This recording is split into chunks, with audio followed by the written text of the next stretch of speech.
السلام عليكم ورحمة الله وبركاته. أعوذ بالله من الشيطان الرجيم. بسم الله الرحمن الرحيم. الحمد لله الحمد لله الحمد لله رب العالمين. اللهم صل على سيدنا محمد وعلى آل سيدنا مولانا محمد. رب اشرح لي صدري ويسر لي أمري واحلل عقدة من لساني يفقهوا قولي. أعوذ بكلمات الله التامة من كل شيطان وهامة ومن كل عين لامة ولا حول ولا قوة إلا بالله العلي العظيم. ബഹുമാനരായ മുഅ്മിനീങ്ങളെ മുഅ്മിനാത്തുകളെ, പരിശുദ്ധ ഖുർആനിലെ 149-ാമത്തെ പേജാണ് ഇന്ന് റൈഹാൻ ഖുർആൻ ക്ലാസ്സിൽ നമുക്ക് പഠിക്കാനുള്ളത്. അള്ളാഹു നമ്മുടെ ഈ സംഗമം സ്വാലിഹായ അമലായി ഖബൂൽ ചെയ്യട്ടെ.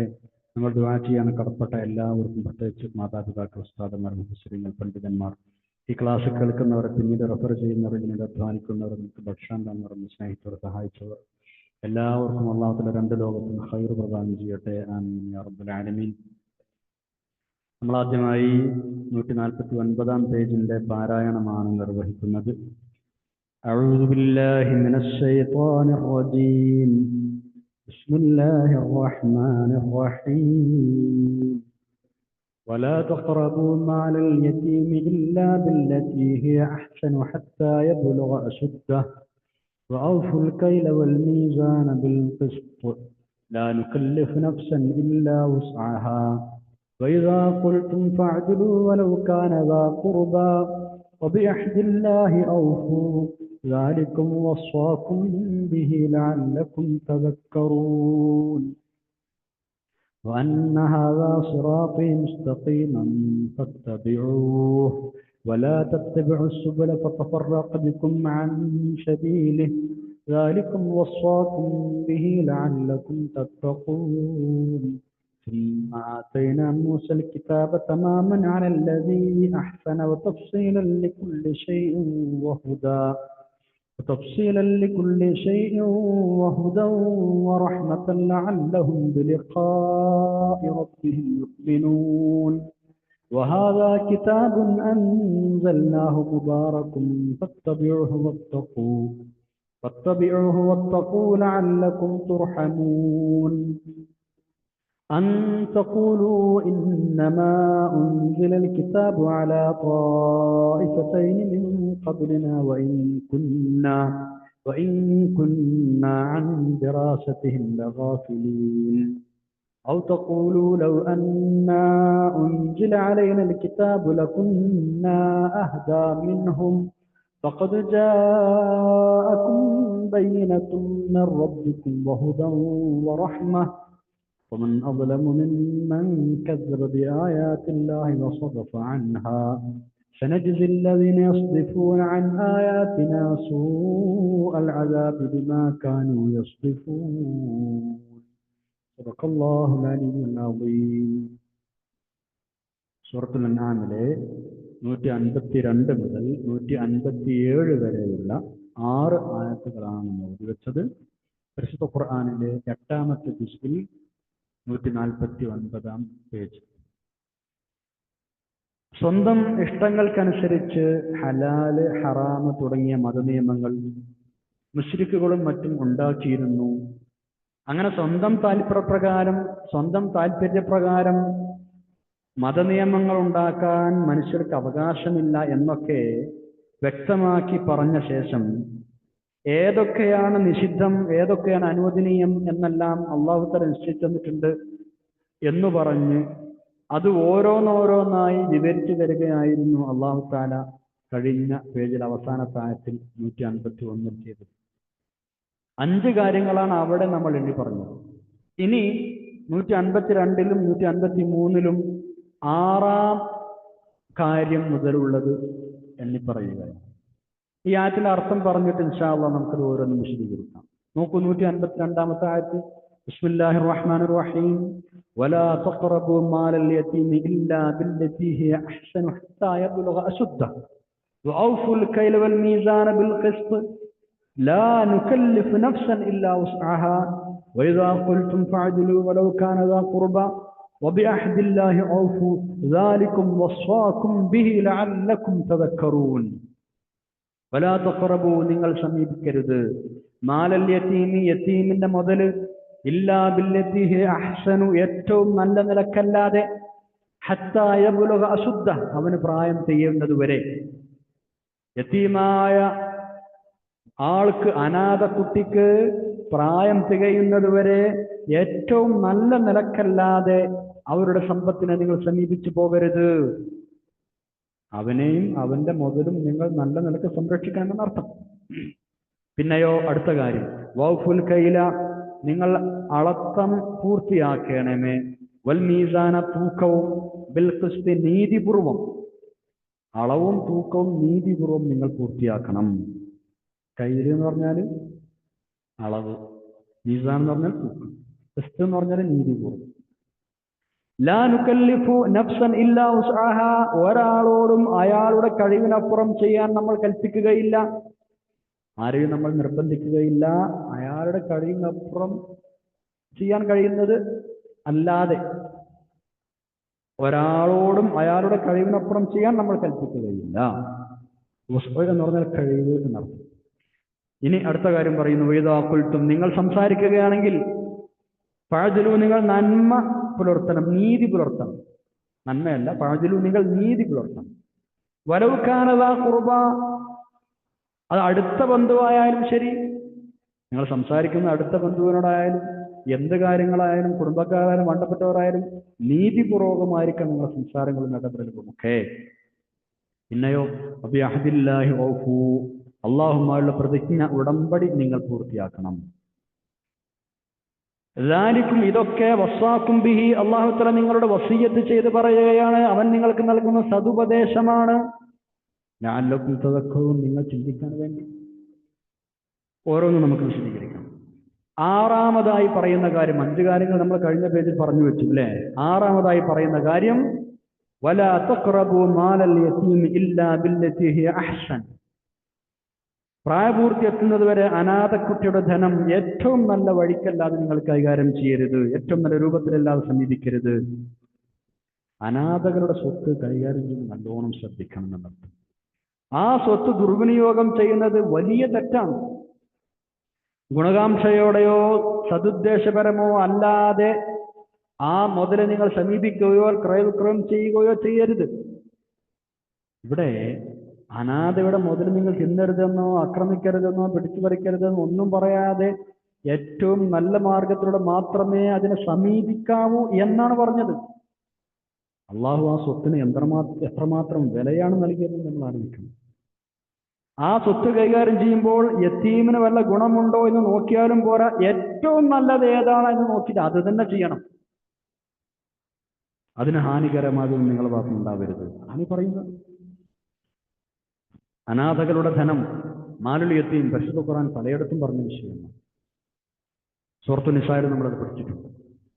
ബാപ്പ ഇല്ലാത്തൊരു കുട്ടി, യതീം, ആ കുട്ടിയെ സംരക്ഷിക്കുക എന്ന സമൂഹത്തിന്റെ ബാധ്യതയാണ്. ശരി, ഒരു ബാപ്പ മരിച്ചാൽ ആ കുട്ടിക്ക് കുറെ ബാപ്പമാരുണ്ടാവണം, നല്ല കൂലിയുള്ള കാര്യമാണ്, അത് ചെയ്യുന്ന ശ്രദ്ധിക്കണം മാത്രം. ഒരു യതീമിനെ സംരക്ഷിക്കുക എന്ന് പറഞ്ഞാൽ വലിയ പ്രതിഫലമാണ്. ഒരു യതീമിന്റെ തല തടവുന്നത് വരെ വലിയ പ്രതിഫലമുള്ള കാര്യമാണ്. മൻ മസഹ റഅസ യതീമിൻ ലം യംസഹു ഇല്ലാ ലില്ലാഹി കാന ലഹു ബികുല്ലി ശഅറത്തിൻ മറത അലൈഹാ യദുഹു ഹസനാത്ത്. ഒരു യതീമിന്റെ തല ഒരാൾ അള്ളാഹുവിന്റെ വജഹ് ഉദ്ദേശിച്ച് ഇങ്ങനെ തടവിയാൽ ഓരോ രോമത്തിന്മേലും കൈ നടക്കുമ്പോൾ അതിനൊക്കെ അവന് ഹസനാത്ത് രേഖപ്പെടുത്തപ്പെടുന്നു. നമ്മുടെ ഹൃദയം കടുത്തുപോയിട്ടുണ്ടെങ്കിൽ ആ ഹൃദയത്തിന്റെ കസുവത്ത്, കാഠിന്യം മാറിക്കിട്ടാനുള്ള മരുന്നുകൂടിയാണ് യതീം സംരക്ഷണം. റസൂലുള്ളാഹി സ്വല്ലല്ലാഹു അലൈഹി വസല്ലം തങ്ങൾ ഒരാൾ വന്നിട്ട് കസുവത്തുൽ ഖൽബ് പരാതി പറഞ്ഞപ്പോൾ എന്റെ ഹൃദയം കടുത്തുപോയി എന്ന് പരാതി പറഞ്ഞപ്പോൾ, നിന്റെ ഖൽബ് ലോലമാവണമെങ്കിൽ നീ മിസ്കീന്മാർക്ക് ഭക്ഷണം കൊടുക്കുകയും യതീമായ ആളെ തല തടവുകയും ചെയ്യുമെന്ന് പറഞ്ഞു. ആ സംരക്ഷിക്കുകയും ചെയ്യുന്ന അർത്ഥം. നമ്മുടെ തെറ്റുകൾ പുറത്തു കിട്ടാനുള്ള മാർഗമാണ് യതീമക്കളെ സംരക്ഷിക്കുന്നത്. യതീമുകളെ നല്ല നിലക്ക് പോറ്റുന്നൊരു വീടുണ്ടെങ്കിൽ ആ വീട് ഉത്തമമായ വീടാണെന്ന് റസൂലുള്ളാഹി സ്വല്ലല്ലാഹു അലൈഹി വസല്ലം തങ്ങൾ. അതേപോലെ തന്നെ യതീമിനോട് മോശമായി പെരുമാറുന്ന വീട് ഏറ്റവും മോശമായ വീടാണെന്നും പറഞ്ഞിട്ടുണ്ട്. അവൻ നല്ല കൂലുള്ള കാര്യം തന്നെയാണ്, പക്ഷേ കൈകാര്യം ചെയ്യുമ്പോൾ ശ്രദ്ധിക്കണം. വൻ പാപങ്ങളിൽപ്പെട്ടതാണ് യതീമിന്റെ മുതല് അന്യായമായി അതിനോട് സമീപിക്കുക എന്നത്. നമ്മൾ ആരെങ്കിലും യതീമുകളെ സംരക്ഷിക്കുന്നുണ്ടെങ്കിൽ സൂക്ഷിക്കണം. ചിലപ്പോൾ ഉണ്ടാവാം അല്ലേ, ഇപ്പോൾ പിന്നെ എന്താണ് പറയാ, ജ്യേഷ്ഠൻ, അനുജൻ, എളാപ്പ, മൂത്താപ്പ ഇങ്ങനെയൊക്കെ മരണപ്പെട്ടു പോയ മക്കള് നമ്മളെ സംരക്ഷണയിൽ വളരുന്നുണ്ടെങ്കിൽ ശ്രദ്ധിക്കണം. അവരെ സ്വത്ത് നമ്മൾ കൈകാര്യം ചെയ്ത് ശ്രദ്ധിക്കണം. ഇന്നിപ്പോ ഏറ്റവും അടുത്ത കുടുംബക്കാർ തന്നെ ഈ കുട്ടികളുടെ മുതല് തട്ടിയെടുക്കാനും അവരെ അപായപ്പെടുത്താനും ഒക്കെ ശ്രമിച്ചുകൊണ്ടിരിക്കുന്ന കാലമാണ്, സാർവത്രികമാണ്. ഇന്നത്തെ പല ഡോക്യുമെന്ററികളുടെയും ഇതിവൃത്തം തന്നെ ആ ഒരു വിഷയമാണ്. നമ്മൾ ശ്രദ്ധിക്കുക. നമ്മുടെ നാട്ടിലൊക്കെ ഒരുപാട് യതീംഖാനകളുണ്ട്, മാഷാ അല്ലാഹ്, നമുക്ക് അഭിമാനിക്കാം. പക്ഷേ നന്നായി ശ്രദ്ധിക്കണം, നടത്തിപ്പുകാർ ശ്രദ്ധിക്കണം. യതീമക്കൾക്ക് വേണ്ടിയുള്ള മുതലും അല്ലാത്ത മുതലും ഉണ്ടെങ്കിൽ രണ്ടും കൂടിക്കലരുന്ന് ശ്രദ്ധിക്കണം. വേറെ വേറെ കണക്കുകളും മറ്റും വെക്കണം. അത് വളരെ അത്യാവശ്യമായ സംഗതിയാണ്. വലിയ തെറ്റാണെന്ന് സൂറത്തുൻ നിസാ 2-ാമത്തെ ആയത്തിൽ നമ്മൾ പഠിച്ചിട്ടുണ്ട്. ഇവരുടെ അവകാശങ്ങൾ, പ്രത്യേകിച്ച് ആ അവകാശത്തിന്റെ കാര്യത്തിൽ പരിശുദ്ധ ദീൻ സ്ട്രിക്റ്റ് ആണ്. റസൂലുള്ളാഹി സ്വല്ലല്ലാഹു അലൈഹി വസല്ലം തങ്ങൾ ആ വിഷയം അർത്ഥശങ്കക്കിടയില്ലാത്ത വിധം വ്യക്തമാക്കി പറഞ്ഞിട്ടുണ്ട്. ഇന്നി ഉഹർരിജു ഹഖ്ഖല്ലാഹി ഫൈൻ അൽ-യതീം വൽ മർഅ. പെണ്ണിന്റെയും യതീമിന്റെയും സംരക്ഷണം അത് ഞാൻ വളരെ സ്ട്രിക്റ്റ് ആക്കി നിങ്ങളോട് പറയുന്നു. അത് സ്ട്രിക്റ്റ് ആണ്, നിങ്ങൾ ശ്രദ്ധിക്കണം. അള്ളാഹു തന്നെ 2 യതീം മക്കളെ ധനം സംരക്ഷിച്ച ചരിത്രം നമുക്ക് സൂറത്തുൽ കഹ്ഫിലൂടെ പറഞ്ഞു തന്നിട്ടുണ്ട്. ഭയങ്കര ഗൗരവമുള്ള വിഷയമാണെന്ന് പഠിപ്പിക്കുകയാണ് സൂറത്തുൽ കഹ്ഫ് 82-ാമത്തെ ആയത്തിൽ. അമ്മൽ ജിദാറു ഫകാന ലിഗുലാമൈനി എന്ന് തുടങ്ങുന്ന ആയത്ത്. ആട്ടെ, ഇതാണ് 6-ാമത്തെ വിഷയം. ഇനി 7-ാമത്തെ കാര്യം എന്താണ്? വൗഫുൽ കൈല വൽ മീസാന ബിൽ ഖിസ്ത്. നിങ്ങൾ ചെയ്യേണ്ട കാര്യം 7-ാമത്തേത്, അളവും തൂക്കം പൂർത്തിയാക്കി കൊടുക്കണം. അതിൽ കൃത്രിമവും കുറവും വരുത്തരുത്. അളവിലും തൂക്കത്തിലും നിങ്ങൾ കൃത്രിമം കാണിക്കുകയാണെങ്കിൽ, അഴിമതി കാണിക്കുകയാണെങ്കിൽ അത് സാമൂഹിക ദ്രോഹമാണ്, ചൂഷണമാണ്. ഇങ്ങനെ അളത്തത്തിലും തൂക്കത്തിലും വഞ്ചന നടത്തുന്നവരെ പറ്റി ഗൗരവ രൂപത്തിൽ അല്ലാഹു തആല പരിശുദ്ധ ഖുർആൻ സംസാരിച്ചിട്ടുണ്ട്. ഒരു സൂറത്ത് തന്നെ മുത്തഫിഫീൻ എന്ന പേരിൽ തൂക്കത്തിൽ കുറവ് വരുത്തുന്ന ആളുകളെ കുറിച്ച് അല്ലാഹു തആല പറയുന്നുണ്ട്. ഒരു സൂറത്ത് മുഴുവൻ. നരകമുണ്ട് എന്നല്ല പറഞ്ഞത്, വൈലുൻ, നരകത്തിലെ കഠിനമായ ശിക്ഷയുണ്ട് എന്നാണ്. വൈലുൽ മുത്തഫിഫീൻ. എന്താണ് വൈൽ എന്ന് പറഞ്ഞാൽ? ഒരഭിപ്രായ പ്രകാരം നരകക്കാരുടെ മുഴുവനും ചലമൊഴുകി വരുന്ന ഒരു താഴ്വര, അവിടെയാണ്, ആ വൈലിലാണ് അളത്തത്തിലും തൂക്കത്തിലും കൃത്രിമം കാണിക്കുന്ന ആളുകൾക്ക് ശിക്ഷയുള്ളത്. സൂറത്തുൽ മുത്തഫിഫീൻ അല്ലാഹു തആല ഗൗരവത്തോടെ ചോദിക്കുന്നുണ്ട്, അലാ യظن ഉലൈക അന്നഹും മബ്ഊസൂന ലിയൗമിൻ അളീം യൗമ യഖൂമുൻ നാസു ലിറബ്ബിൽ ആലമീൻ.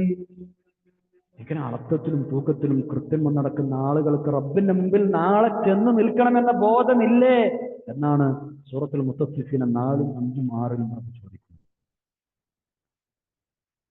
മഹാനായ ശുഐബ് നബി അലൈഹി ഇസ്ലാം തന്റെ ഖൗമിനോട് ഈ വിഷയമാണ് പറഞ്ഞിരുന്നത്. ആ ഖൗമ് കാര്യമായിട്ട് ചെയ്തിരുന്ന ഒരു ഗുരുതരമായ തെറ്റിതായിരുന്നു. നിങ്ങൾ ശരിക്കും നിർവഹിക്കണം അളവും തൂക്കം എന്ന് പറഞ്ഞു. ആ ജനത ഒന്നടങ്കം നിഷേധിച്ചു, അത് അനുസരിച്ചില്ല, ധിക്കരിച്ചു. അവർ നശിപ്പിക്കപ്പെട്ടു. കുറഞ്ഞ ആളുകൾ മാത്രം അംഗീകരിച്ചത്. ഒന്നടങ്കം സമൂലമായി ആ ഖൗമിനെ അല്ലാഹു തആല നശിപ്പിച്ചു. സൂറത്ത് ശൂറയിൽ ആ വിഷയമാണ്. എങ്ങനെ നശിപ്പിച്ചത്? കൊടും ചൂട് ബാധിച്ചു. അപ്പൊ അവര് ചൂട് സഹിക്കവയ്യാതെ വീടിന് ഇറങ്ങിയോടി. അങ്ങനെ പുറത്തേക്ക് നമ്മൾ കറുത്ത മേഘങ്ങൾ തലക്ക് മീതെ കണ്ടപ്പോൾ സന്തോഷിച്ചു. ആ മേഘത്തിന്റെ ചോട്ടിൽ പോയി നിന്നു. എല്ലാവരും വന്നു നിന്നപ്പോ അല്ലാഹു തആല മഴക്ക് പകരം തീക്കൊള്ളികൾ വർഷിച്ച് അവരെ കൊന്നുകളഞ്ഞു. എന്തേ കാരണം? ആരാന്റെ അവകാശം, ആരാന്റെ മുതൽ കൈപ്പറ്റിയെന്നത് തന്നെ. അങ്ങനെ വല്ലതും സംഭവിച്ചാൽ പൊരുത്തപ്പെടിക്കാതെ തൗബ ചെയ്താൽ ശരിയാവോ?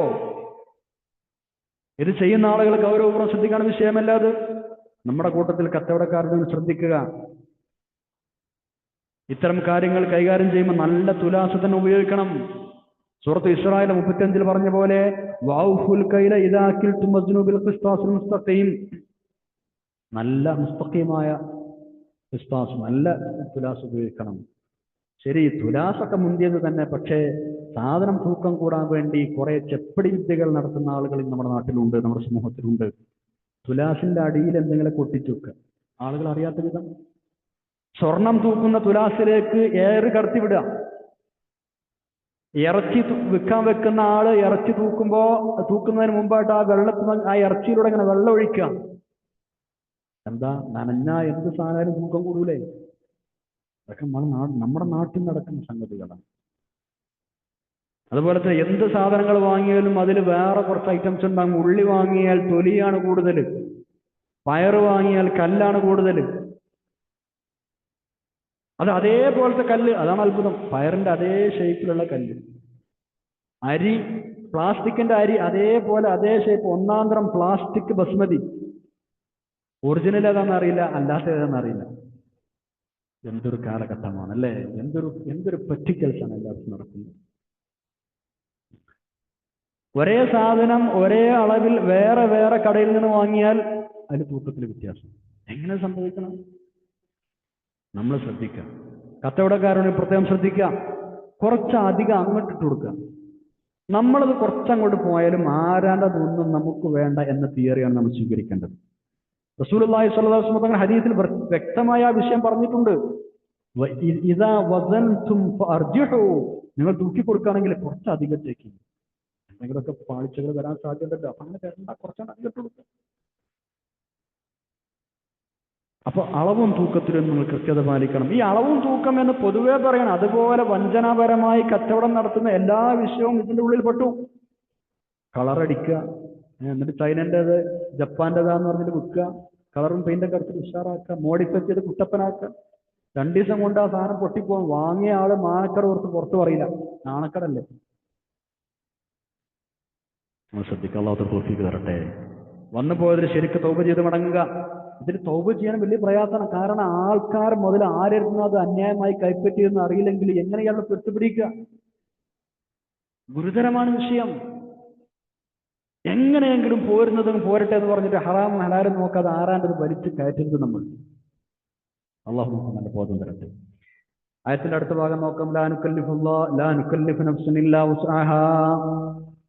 ഇനി പൊതുവെ ഒരു വിഷയം ശ്രദ്ധയിൽപ്പെടുത്തുകയാണ്. പൊതുവായ ഒരു വിഷയം, ആരോടും കഴിവിനപ്പുറം ചെയ്യാൻ നമ്മൾ ശാസിക്കുകയില്ല.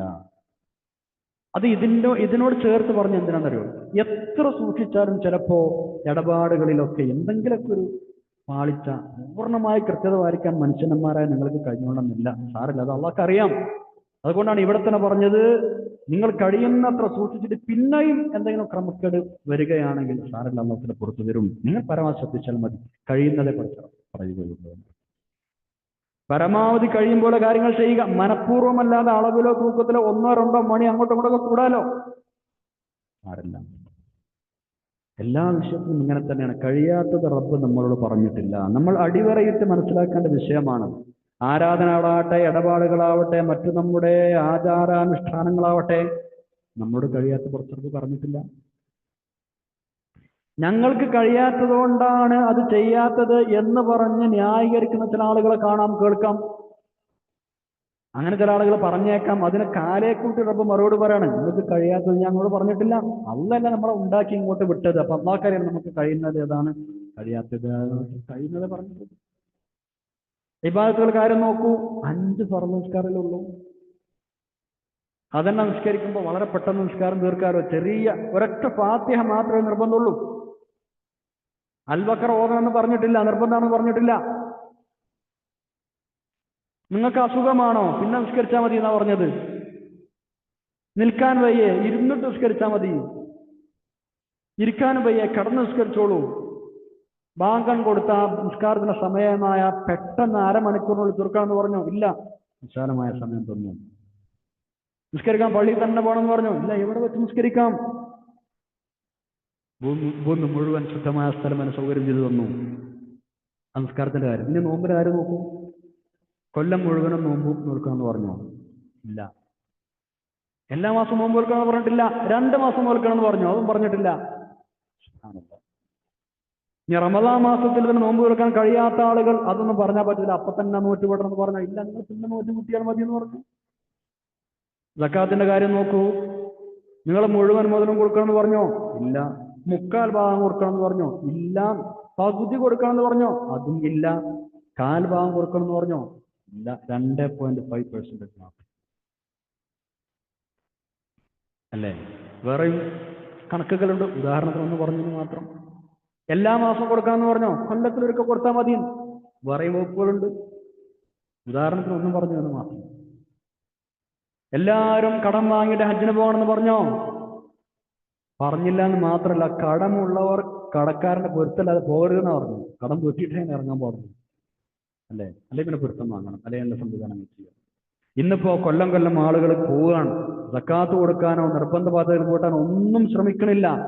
കുടുംബക്കാരോട് തെറ്റിയിട്ടുണ്ടാവും, എന്നാലും മുടങ്ങാതെ ഹജ്ജും ഉംറയും ചെയ്യും, ബാധ്യതകളൊന്നും കൂട്ടാതെ. എന്താണ് അതിനുള്ള കാര്യം? ശ്രദ്ധിക്കണം നമ്മൾ. ആട്ടെ, നിങ്ങൾ വിശന്ന് മരിക്കാൻ പോകണം, എന്നാലും ഹറാമ് തിന്നാൻ പാടില്ല എന്ന് പറഞ്ഞോ? ഇല്ല. ഇങ്ങനെ ഓരോന്ന് ചിന്തിച്ചു നോക്കൂ. കുറച്ച് ഉദാഹരണങ്ങൾ പറഞ്ഞത് മാത്രം, അല്ലാതെ നമ്മളെ കൊണ്ട് ചെയ്യാൻ കഴിയാത്തതൊന്നും പറഞ്ഞു. പിന്നെ ചില നിയമങ്ങൾ നമുക്ക് കർക്കശമായി തോന്നാം, കർശനമായി തോന്നാം. അത് ചെയ്യരുത്, ഇത് ചെയ്യരുത്, അത് ഹറാം, ഇത് ഹലാല്. ഇത് നമ്മളെ ബുദ്ധിമുട്ടിച്ചതല്ല, അത് നമ്മൾ മനസ്സിലാക്കണം. സുരക്ഷ ഉറപ്പുവരുത്താനാണത്.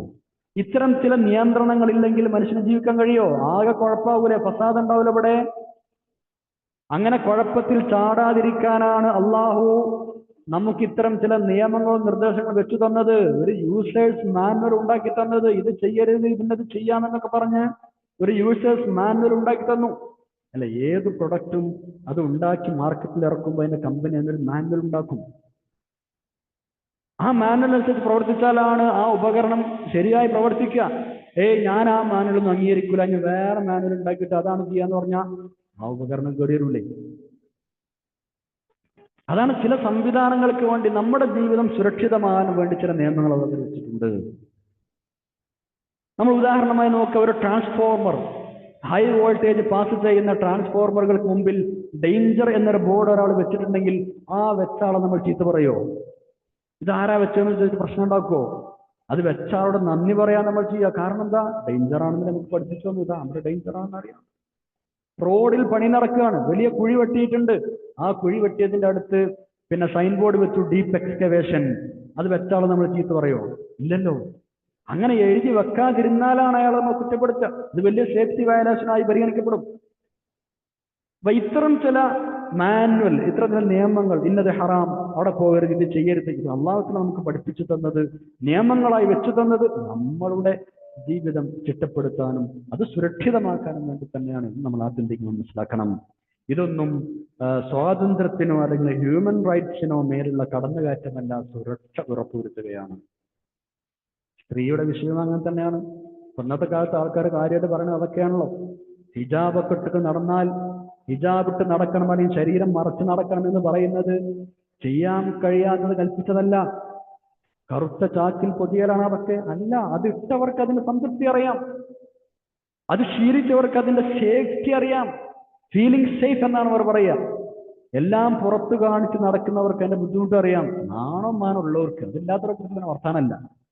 നാണോ മാനം ഉള്ള ആളുകൾക്ക് ഓക്കെ, അല്ലാത്തവർക്ക് കുറിച്ച് എന്താ അതിനുള്ള ചർച്ചാ വിഷയമല്ല. ശരി, അടുത്ത പോയിന്റ് നോക്കൂ. 8ാമത്തെ വിഷയം,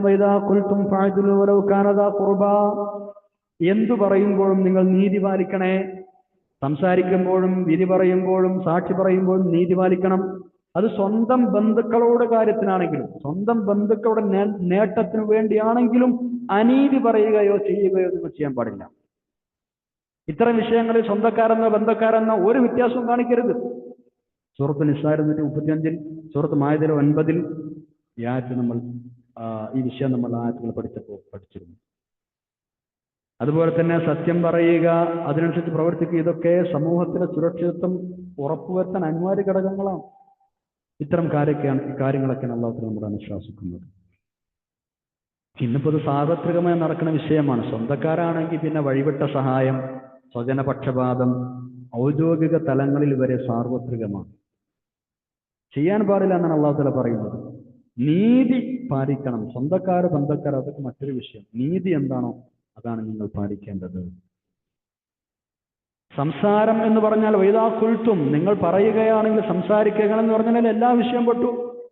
നിങ്ങൾ എഴുതുകയാണെങ്കിൽ നീതി പാലിക്കണം, എന്തെങ്കിലും ചെയ്യുകയാണെങ്കിൽ നീതി പാലിക്കണം, പോസ്റ്റ് ചെയ്യുകയാണെങ്കിൽ നീതി പാലിക്കണം, വ്ളോഗുകൾ തയ്യാറാക്കാൻ നീതി പാലിക്കണം, എന്തെങ്കിലും വിഷയങ്ങൾ ഫോർവേഡ് ചെയ്യണമെങ്കിൽ അവിടെയും നിങ്ങൾ നീതി പാലിക്കണം, ഷെയറിങ് എല്ലാറ്റിലും നിങ്ങൾ സത്യസന്ധരായിരിക്കണം. ചുരുക്കം 9ാമത്തെ പോയിന്റ് നോക്കുമ്പോൾ അഹദില്ലാഹി ഔഫു, അള്ളാഹുമായുള്ള കരാറുകൾ നിങ്ങൾ നിറവേറ്റണം.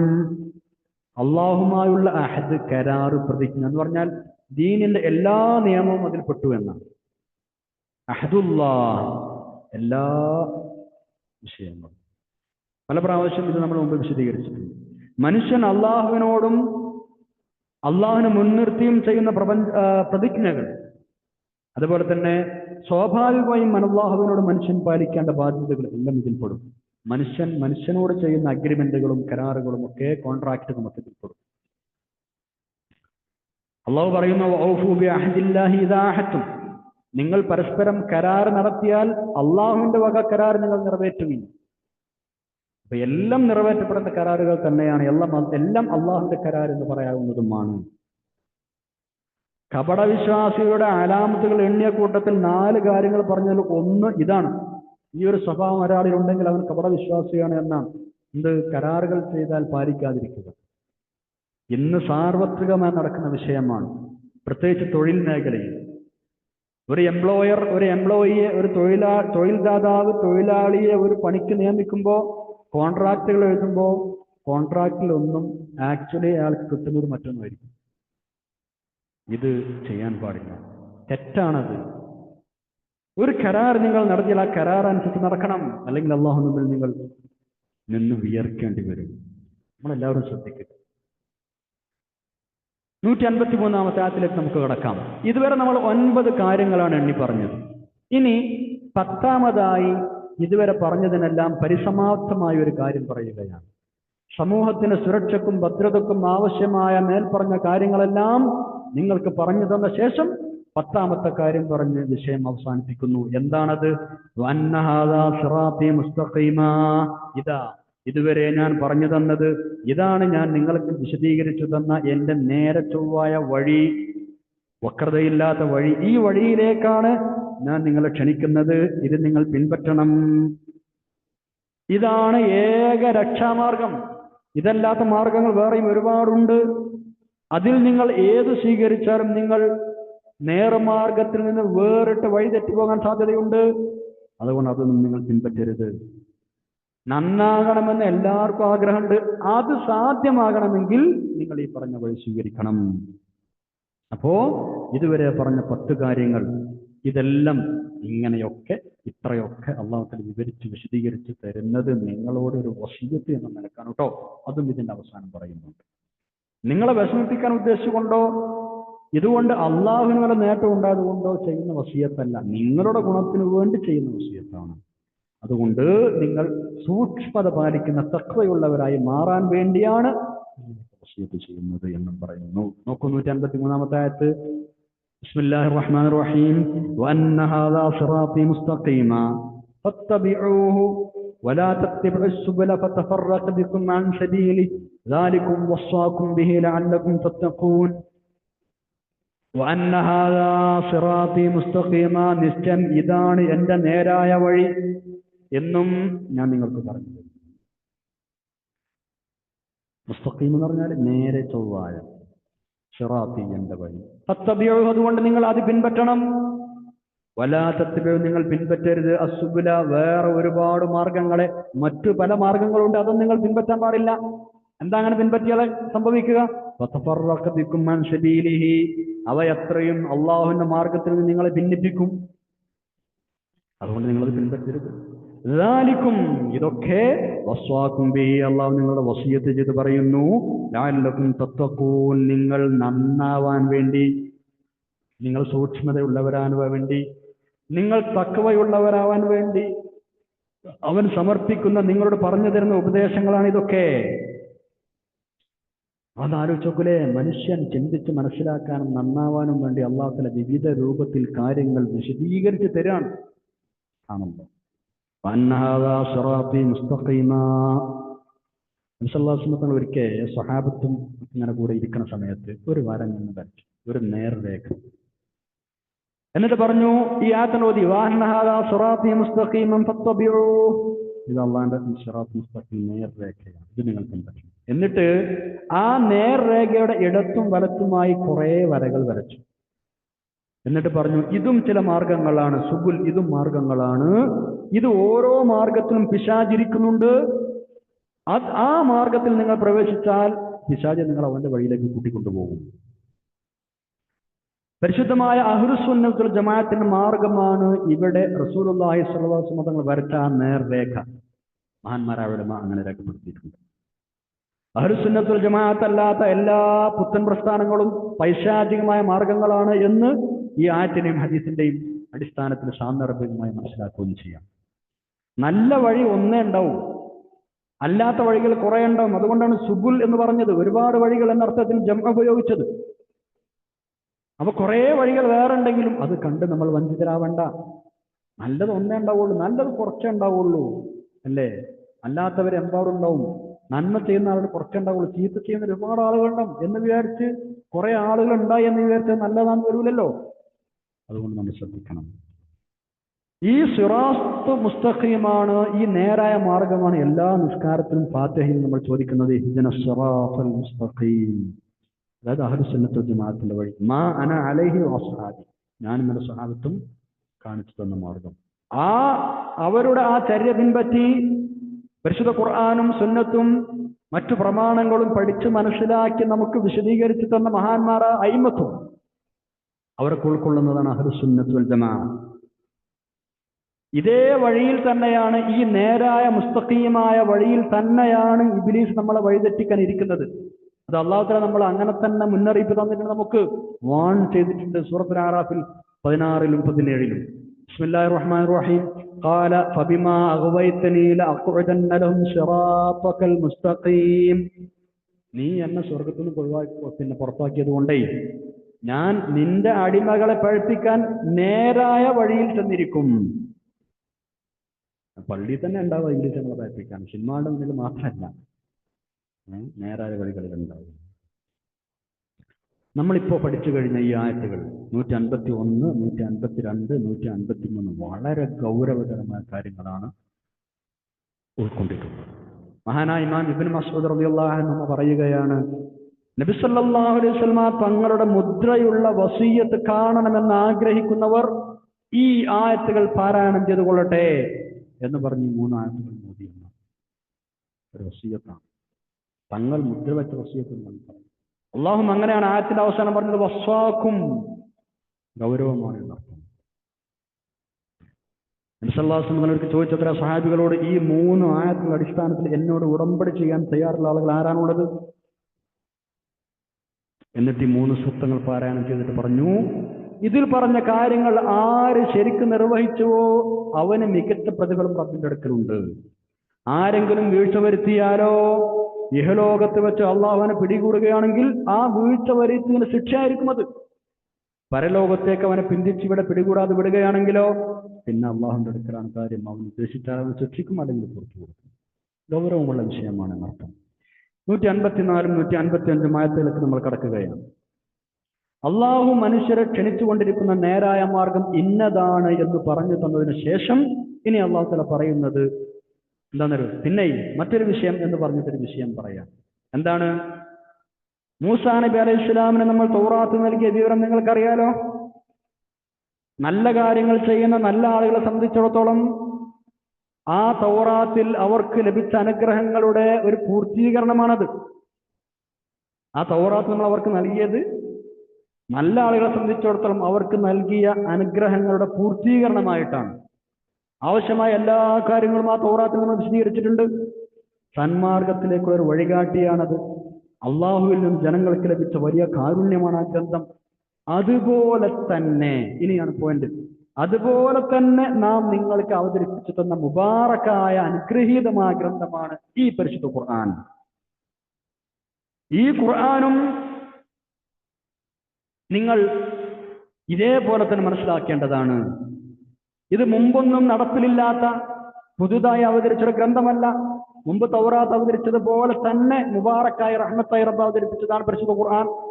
അതുകൊണ്ട് തന്നെ അതിന്റെ അധ്യാപനങ്ങൾ അനുധാവനം ചെയ്ത് തഖ്വ ചെയ്ത് അള്ളാഹുവിന്റെ അനുഗ്രഹങ്ങൾക്ക് വിധേയരാകാൻ നിങ്ങൾ ശ്രദ്ധിക്കണം. ആയത്ത് നോക്കൂ, 154-ാമത്തെ ആയത്ത്. ബിസ്മില്ലാഹിർ റഹ്മാനിർ റഹീം.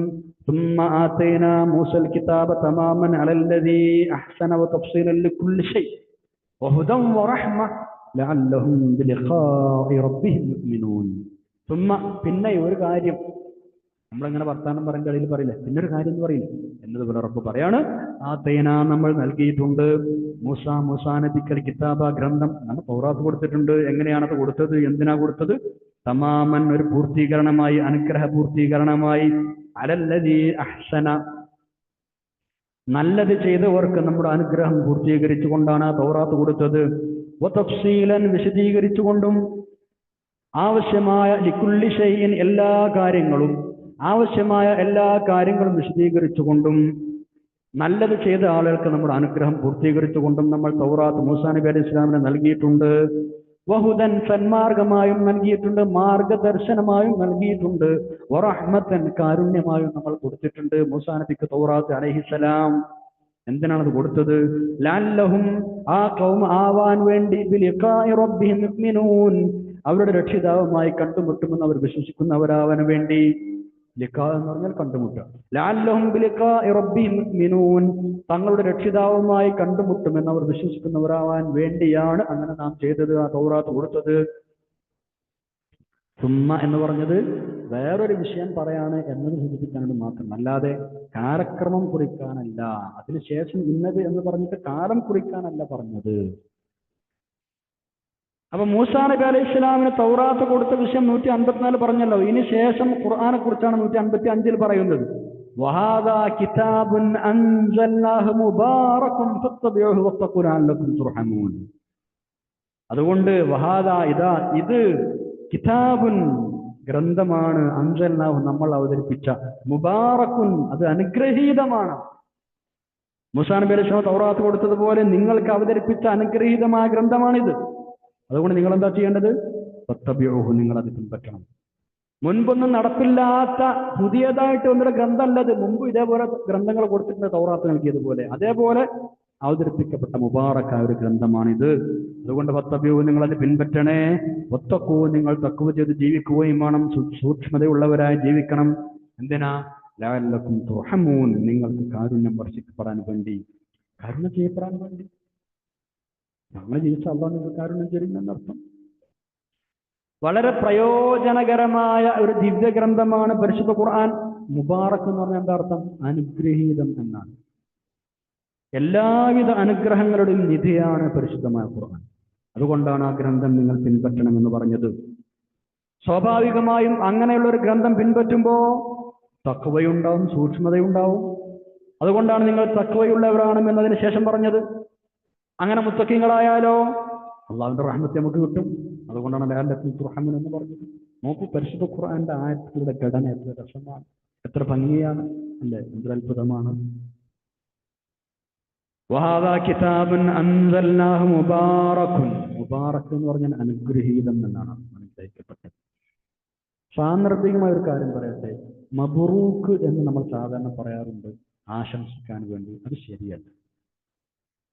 എന്തെങ്കിലും ആർക്കെങ്കിലും നിയമത്തുകൾ കിട്ടുമ്പോൾ നമ്മൾ പറയും മബ്റൂക്ക് എന്ന് പറയും. അത് ശരിയല്ല. ആ പദം ബറക്കൽ ബഈറു എന്നതിൽ നിന്ന് പോകുന്നതാണ്. ഒട്ടകം മുട്ടുകുത്തി, ബറക്ക അല്ലേ? അത് സുലാസി മുജറദായ ഒരു ഫെയിലാണ്, ബറക്ക.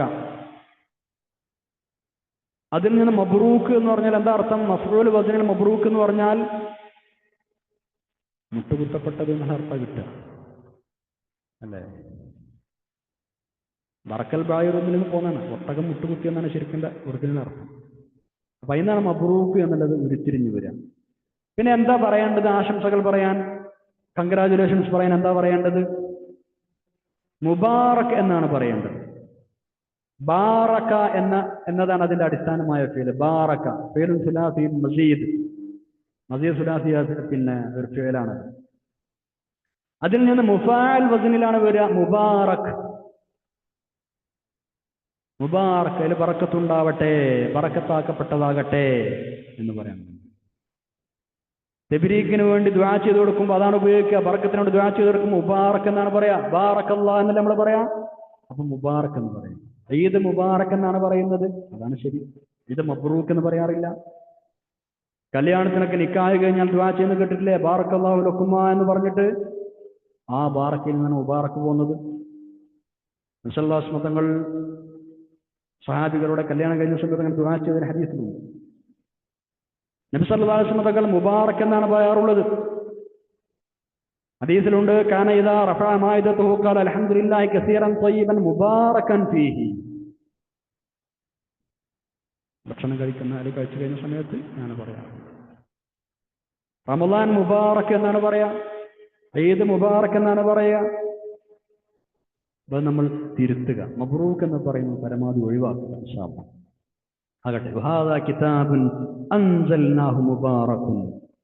എല്ലാ അനുഗ്രഹങ്ങളുടെയും നിധിയാണ്. അതുകൊണ്ടാണ് അനുഗ്രഹീതം എന്ന് പറഞ്ഞത്. അതുകൊണ്ട് തന്നെയാണ് നിങ്ങൾ അത് പിൻപറ്റണം എന്ന് പറഞ്ഞത്. ഫത്തബിഊഹു വത്തഖൂ. പിൻപറ്റുന്ന സ്വാഭാവികം തഖ്വ വരും.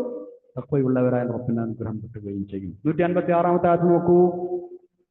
എന്നാൽ പിന്നെ മൂസാ നബി അലൈഹി സ്വലാമിന് നൽകപ്പെട്ട ഗ്രന്ഥത്തിന് പുറമെ വേറൊരു ഗ്രന്ഥം കൂടെ എന്തിനു നിങ്ങൾ അവതരിപ്പിച്ചു എന്ന് ആ മുശ്രിക്കീങ്ങൾ ചോദിക്കാമല്ലോ.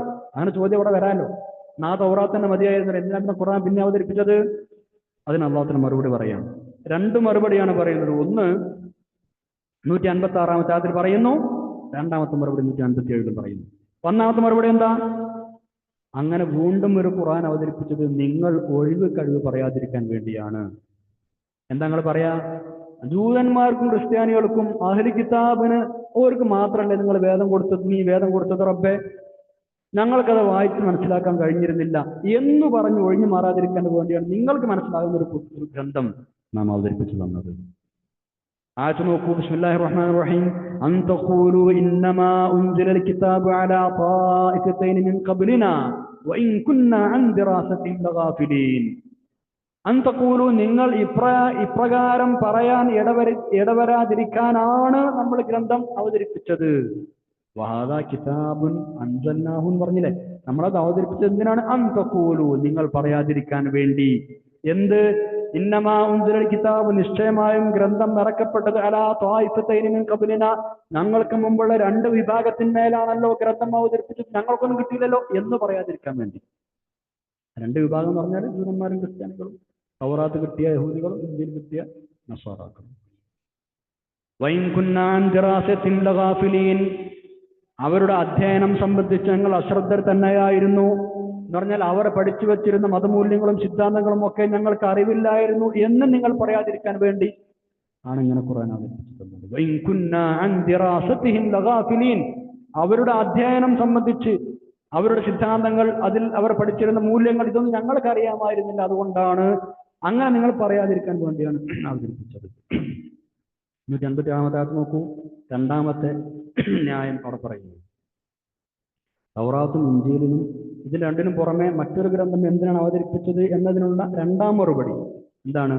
ജൂതന്മാർക്കും ക്രിസ്ത്യാനികൾക്കും നൽകപ്പെട്ട വേദം ഞങ്ങൾക്ക് വായിച്ച് മനസ്സിലാക്കാൻ കഴിഞ്ഞിരുന്നില്ല. അതുകൊണ്ട് തന്നെ സ്വന്തമായ ഒരു വേദം ലഭിച്ചിരുന്നു എങ്കിൽ ഞങ്ങൾ അവരെക്കാൾ കൂടുതൽ സന്മാർഗികളാകുമായിരുന്നു എന്ന് അറബികളായ നിങ്ങൾ പറയാൻ ഇടവരാതിരിക്കാൻ വേണ്ടിയാണ് പരിശുദ്ധ ഖുർആൻ നിങ്ങൾക്ക് ഇറക്കി തന്നത്. അങ്ങനെ പറയാലോ, ഞങ്ങൾക്ക് കിതാബ് കിട്ടിയിട്ടുണ്ടെങ്കിൽ ഞങ്ങൾ ഒന്നുകൂടി ഉഷാറാകുമായിരുന്നു എന്ന് അങ്ങനെ ഒരു ന്യായം പറയാതിരിക്കാൻ വേണ്ടി, അത് പറഞ്ഞു ഒഴിഞ്ഞു മാറാതിരിക്കാൻ വേണ്ടി. എന്നിട്ട് ഇങ്ങനൊക്കെ പറഞ്ഞ ആൾക്ക് അവരുടേതായ ഭാഷയിൽ തന്നെ ഒരു ഗ്രന്ഥം ഇറക്കി കൊടുത്തിട്ട് എന്താ സംഭവിച്ചത്? അവർ അംഗീകരിച്ചോ? ഇല്ല, അവിടെ നഖശിഖാന്തം എതിർക്കുകയാണ് ചെയ്തത്. അതുകൊണ്ട് തന്നെ കഠിനമായ ശിക്ഷ ലഭിക്കുമെന്ന് മുന്നറിയിപ്പ് നൽകുന്നുണ്ട്. നോക്കൂ ആയത്ത്. ബിസ്മില്ലാഹിർ റഹ്മാനിർ റഹീം.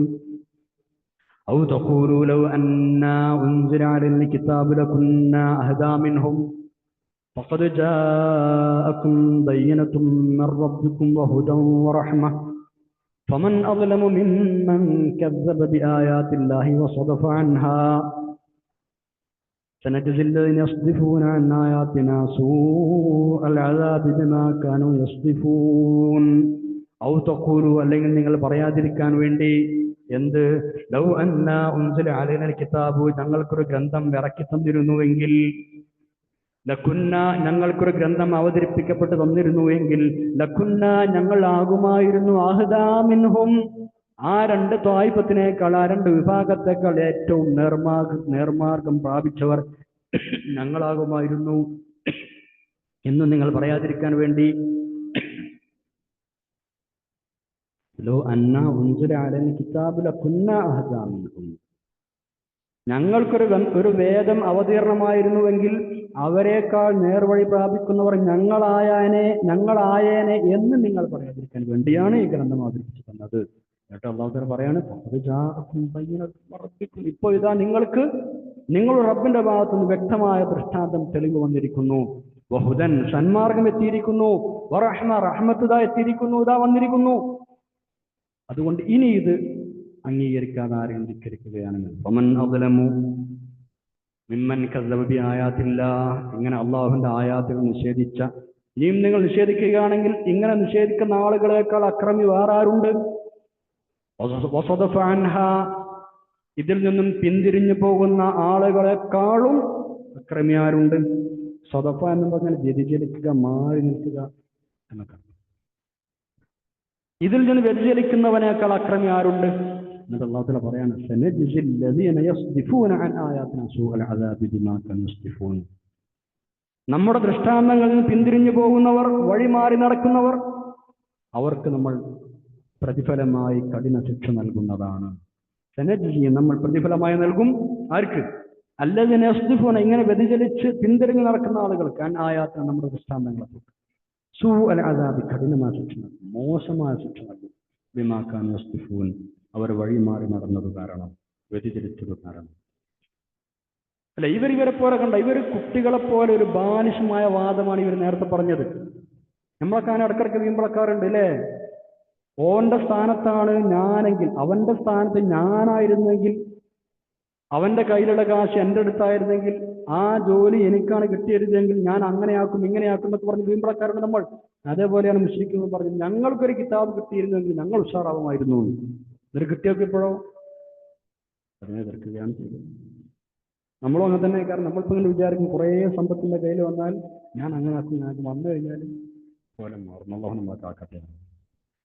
ഇവിടെ നമ്മൾ മനസ്സിലാക്കേണ്ട പ്രധാനപ്പെട്ട ഒരു വിഷയം, അറബി ഭാഷയിൽ ഖുർആൻ അവതരിപ്പിച്ചു എന്ന ആ ഒരു തത്വം അനുസരിച്ച് ലോകത്തുള്ള ഓരോ ഭാഷക്കാർക്കും അവരവരുടെ ഭാഷകളിൽ വേദം ഇറക്കി കൊടുക്കണം എന്നൊന്നും മനസ്സിലാക്കരുത്. അങ്ങനൊന്നും അർത്ഥമല്ല. ഓരോ ഭാഷക്കാർക്കും അവരവരുടെ ഭാഷയിൽ ഗ്രന്ഥം അയച്ചു കൊടുത്തിരുന്നുവെങ്കിൽ എന്തായിരിക്കും ഫലം? എന്നും പല സ്ഥലത്തും പല ഭാഗത്തും പ്രശ്നങ്ങളും ഭിന്നിപ്പായിരിക്കും ഉണ്ടാവുക. സൂറത്ത് ഇബ്രാഹിം പഠിക്കുമ്പോൾ ആ വിഷയം ഒന്നുകൂടെ വിശദമായി പറയാം ഇൻഷാ അല്ലാഹ്. അവിടെ 4-ാമത്തെ ആയത്തിൽ ആ വിഷയം പറയുന്നുണ്ട്. പിന്നെ നമ്മൾ മനസ്സിലാക്കേണ്ടത് എന്താ? അള്ളാഹുവിന്റെ ദീനായ പരിശുദ്ധ ഇസ്ലാം, അതിന്റെ നിയമനിർദ്ദേശങ്ങളുടെ എല്ലാ വശങ്ങളും ഉൾക്കൊള്ളുന്ന പരിപൂർണമായ അനുഗ്രഹീതമായ ഗ്രന്ഥം മനുഷ്യ സമുദായത്തിന്റെ മുന്നിൽ അവതരിപ്പിച്ചു. ഇനി അതിന്റെ സന്ദേശങ്ങൾ, അതിന്റെ സാരാംശങ്ങൾ മറ്റു ഭാഷക്കാർക്ക് എത്തിച്ചു കൊടുക്കേണ്ടത് അതിന്റെ അനുയായികളുടെ കടമയാണ്. അപ്പൊ മറ്റുള്ള ഭാഷക്കാർക്ക് അവർ പഠിപ്പിച്ചു കൊടുക്കണം. സത്യസന്ധമായ വ്യാഖ്യാനങ്ങളും വിശദീകരണങ്ങളും എഴുതിയിട്ടും മറ്റു സാധ്യമായ മാർഗങ്ങളും സ്വീകരിച്ചും എല്ലാ ഭാഷകളിലും പരിശുദ്ധ ഖുർആനിന് സത്യസന്ധമായ വ്യാഖ്യാനങ്ങൾ ഉണ്ടാവണം. അതിനാദ്യം നമ്മൾ തന്നെ റെഡിയാണ്, നമ്മൾ പഠിക്കണം. അപ്പോഴല്ലേ അവർക്ക് പറഞ്ഞെടുക്കാൻ പറ്റുള്ളൂ. നമ്മുടെ അറബി പഠിക്കാൻ പൊതുവെ നമ്മുടെ സമൂഹം പിറകിലാണ്. അറബി ഭാഷ പഠിക്കാൻ ജോലി ആവശ്യാർത്ഥമോ ബിസിനസ് ആവശ്യമാർത്ഥമോ അല്ലെങ്കിൽ ജോലിക്കയറ്റം ആവശ്യാർത്ഥമോ ചിലപ്പോൾ പഠിക്കാൻ പലരും കാശ് കൊടുത്ത് മെനക്കെടും, തയ്യാറാവും അല്ലേ? നമ്മൾ പഠിക്കണ്ടേ? നമ്മളൊരു ബിസിനസ് തുടങ്ങാൻ നോക്കുക. നമ്മൾ എന്തൊക്കെ സ്റ്റഡികളാണ് അതിന് മുമ്പ് നടത്തുക ആ ബിസിനസ് വിജയിക്കാൻ? ഫീസിബിലിറ്റി സ്റ്റഡി തുടങ്ങി ഓരോ കാര്യങ്ങളും നമ്മൾ നടത്തി എന്നിട്ട് ബിസിനസ്സിന് ഇറങ്ങുക. പരിശുദ്ധ ഖുർആൻ മനസ്സിലാക്കാൻ, അറബി ഭാഷ പഠിക്കാൻ വേണ്ടി നമ്മൾ മെനക്കെട്ടിറങ്ങാൻ എന്തുകൊണ്ടാണ് നമ്മൾ പിറകോട്ട് നിൽക്കുന്നത്? പരിശുദ്ധ ഖുർആന്റെ ഭാഷയെ അറബി പഠിക്കാൻ, നിസ്കാരത്തിനും മറ്റും നമ്മൾ ചെയ്യുന്ന ദിക്റുകള്, ചൊല്ലുന്ന ദിക്റുകള്, ദുആകളുടെ അർത്ഥം അറിഞ്ഞു ചൊല്ലാൻ അറബി പഠിച്ചാൽ നടക്കൂലേ? എന്താ മെനക്കെടാത്തത്? എന്നിട്ട് അവസാനം എനിക്കൊന്നും അറബി അറിയില്ല, അതുകൊണ്ട് അങ്ങനെയാണ് ഇങ്ങനെയെന്ന് പറയുകയും ചെയ്യും. മെനക്കെട്ട് അറിയില്ല, പഠിക്കാൻ കഴിയുള്ളൂ. ഭൗതികമായ ആവശ്യങ്ങൾക്ക് വേണ്ടി പഠിക്കാൻ നമ്മൾ തയ്യാറാണ്. ട്യൂഷൻ കൊടുത്തിട്ട് വരെ നമ്മൾ പഠിക്കും, ജോലിക്കൊക്കെ വേണ്ടിയിട്ട്. ഖുർആൻ മനസ്സിലാക്കാൻ വേണ്ടി നമ്മൾ ചെയ്യാറില്ല എന്നത് വലിയ സങ്കടകരമാണ്. അതും അറബി ജോലി ആവശ്യാർത്ഥം പഠിക്കുന്ന ആളുകളെ കൊളോക്കിയൽ സംസാര ഭാഷ മാത്രം പഠിക്കുക, അതിന് പ്രത്യേകിച്ച് കാര്യമൊന്നുമില്ല. ഫസീഹായ സാഹിത്യ സമ്പുഷ്ടമായ ശരിയായ അറബി നഹ്വും സർഫും ഗ്രാമറൊക്കെ പഠിക്കണം. അപ്പോഴേ എല്ലാം മനസ്സിലാക്കാൻ കഴിഞ്ഞുപോയുള്ളൂ. ഇത്രയുമാണ് ഇന്ന് നമുക്ക് പഠിക്കാനുള്ള. ഇൻഷാ അല്ലാഹ് അടുത്ത ക്ലാസ്സിൽ അടുത്ത് വെച്ച് പഠിക്കാം. ദുആ ചെയ്ത് പിരിയാം. അൽഹംദുലില്ലാഹി റബ്ബിൽ ആലമീൻ. അല്ലാഹുമ്മ സ്വല്ലി അലാ സയ്യിദിനാ മുഹമ്മദിൻ വഅലാ ആലി സയ്യിദിനാ മുഹമ്മദ്. അല്ലാഹു ഞങ്ങൾ പറഞ്ഞതും കേട്ടതും പഠിച്ചതും സ്വാലിഹായി സ്വീകരിക്കണം. പഠിച്ചതനുസരിച്ച് പ്രവർത്തിക്കാൻ തൗഫീഖ് നൽകണേ അല്ലാഹ്. ഇഖ്ലാസോടുകൂടി നിന്റെ ദീനിനും ഇൽമിനും ഖുർആനിനും ഖിദ്മത്തിനും ആവശ്യങ്ങൾ നൽകണേ തമ്പുരാൻ. ഞങ്ങളെ ആഖിറത്ത് നന്നാക്കണം റബ്ബേ. മാതാപിതാക്കൾക്കും ഉസ്താദുമാർക്കും എല്ലാവർക്കും പുറത്തു വരാൻ തമ്പുരാൻ. ഞങ്ങളെ നീ സ്വീകരിക്കണം റഹ്മാൻ. ഞങ്ങളെ നീയത്തുകൾ നന്നാക്കണം. ദുആ കൊണ്ട് വസീയത്ത് ഒരുപാട് ആളുകൾ എല്ലാവർക്കും ഖൈറും സലാമത്തും സന്തോഷം റാഹത്തും നൽകണേ അല്ലാഹ്. പ്രയാസങ്ങൾ, വിഷമങ്ങൾ, അസുഖങ്ങൾ നീക്കി കൊടുക്കണം തമ്പുരാനെ, ദൂരീകരിക്കണം റഹ്മാനെ. اللهم اجعل جمعنا هذا جمعا مرحوما وتفرقنا من بعده فترة معصومة اللهم اغفر للمؤمنين والمؤمنات والمسلمين والمسلمات الأحياء منهم والأموات إنك مجيب الدعوات يا قاضي الحاجات طيب تراهم الجنة الله. ربنا آتنا في الدنيا حسنة وفي الآخرة حسنة وقنا عذاب النار. ربنا تقبل منا إنك أنت السميع العليم وتب علينا إنك أنت التواب الرحيم. آمين برحمتك يا أرحم الراحمين. وصلى الله على سيدنا محمد وعلى آله وصحبه أجمعين. سبحان ربك رب العزة عما يصفون وسلام على المرسلين والحمد لله رب العالمين. سبحانك اللهم وبحمدك أشهد أن لا إله إلا أنت أستغفرك وأتوب إليك. والسلام عليكم ورحمة الله وبركاته.